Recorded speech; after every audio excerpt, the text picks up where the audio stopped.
बड़ी पुराने को हिंदी फिल्म गीत आई रहे। फिल्म का नाम जीने की राह, हीरो जितेंद्र। अच्छा ओकरा में गीत रहे, अरे चंदा को ढूंढने सभी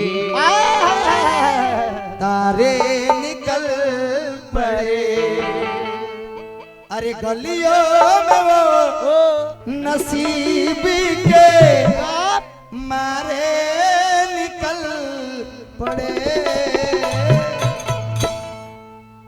चंदा को ढूंढने सभी तारे निकल पड़े।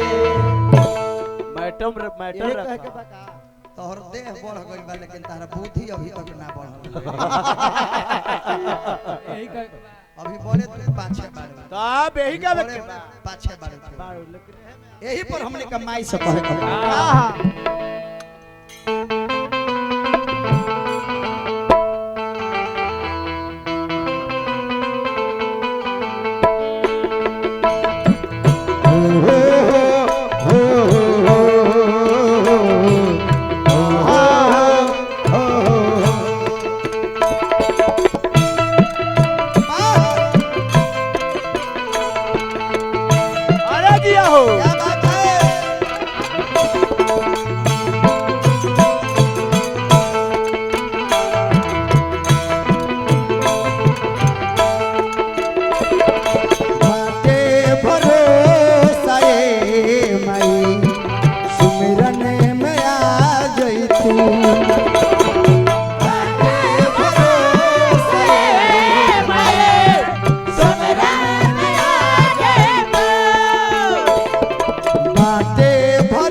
निर्मला जी ध्यान दीजिए, कलाकारों का कमी नहीं है इस घर में ना जी। माननीय रितेश पांडे जी, यही जो बगल के चंदन यादव जी, कल हमने के तीन गोला बा, मुकेश लोथा, हम और मनीषा राज। जय हो।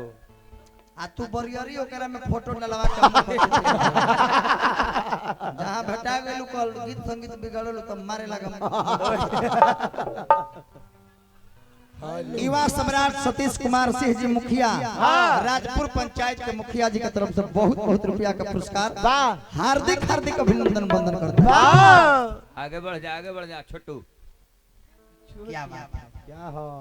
जय हो। चांद बिजली के मास्टर कौन नाम है?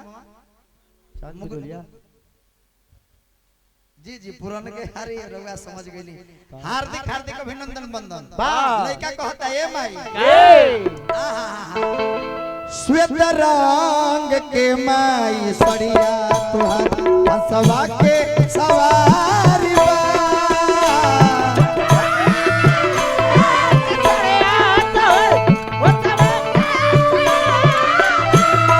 श्वेत रंग के माई सड़िया हंसवा के सवारी बा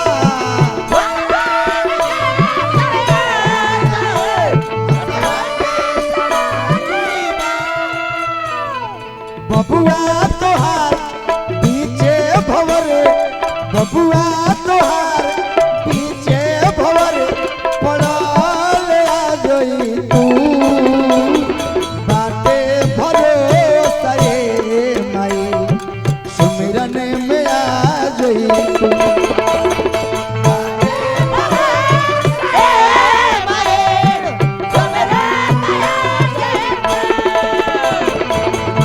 भरोसा रे माई सुमिरन में आ जोई तू बाटे भरोसा